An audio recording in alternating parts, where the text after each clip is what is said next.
ଲଘୁଚାପ ଲଗାଣ ବର୍ଷା ଯୋଗୁଁ ପାଣି ଘେରରେ 3ଟି ଗାଁ, ଯାତାୟାତ ଠପ୍।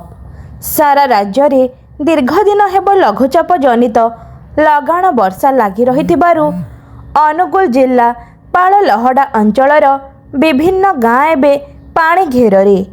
ଘର ଭିତରେ ପାଣି ପଶିଯିବାରୁ ନାହିଁ ନଥିବାର ଅସୁବିଧା ଭୋଗୁଛନ୍ତି ଜନସାଧାରଣ।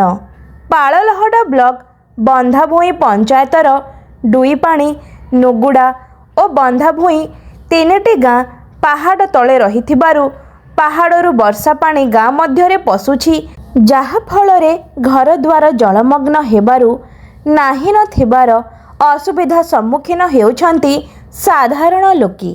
ସେହିଭଳି ଲଗାଣ ବର୍ଷା ଯୋଗୁଁ ନମପଶି ପଞ୍ଚାୟତର ମୁଖ୍ୟ ରାସ୍ତାରୁ ନୁଗୁଡ଼ା ଗାଁକୁ ଯାଇଥିବା ରାସ୍ତା ମଝିରେ ଏକ ନାଳ ଉପରେ ନିର୍ମିତ ପୋଲ ଉପରେ ପାଣି ପ୍ରବାହିତ ହେବା ଫଳରେ ରାସ୍ତା ଧୋଇ ହୋଇ 5 ଫୁଟର ଗାତ ହୋଇଯିବାରୁ ଯାତାୟାତ ଠପ୍ ହୋଇ ପଡ଼ିଥିଲା। ଆଜି ପଞ୍ଚାୟତ ପ୍ରଶାସନ ଖବର ପାଇ ପାଳଲହଡ଼ା ଜିପିଓଙ୍କ ଉପସ୍ଥିତିରେ ନମପଶି ପଞ୍ଚାୟତ କାର୍ଯ୍ୟନିର୍ବାହୀ ଅଧିକାରୀ ଏଡିଓ ରାସ୍ତା ମରାମତି ପାଇଁ ଗାତରେ ମାଟି ପକାଇ ଯାତାୟାତର ସୁବିଧା କରିଥିଲେ।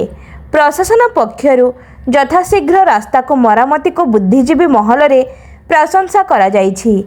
ଅନ୍ୟ ପକ୍ଷରେ ସ୍ଥାନୀୟ ସରପଞ୍ଚଙ୍କ ଅନୁପସ୍ଥିତିକୁ ଅଞ୍ଚଳବାସୀ ନିନ୍ଦା କରିଛନ୍ତି।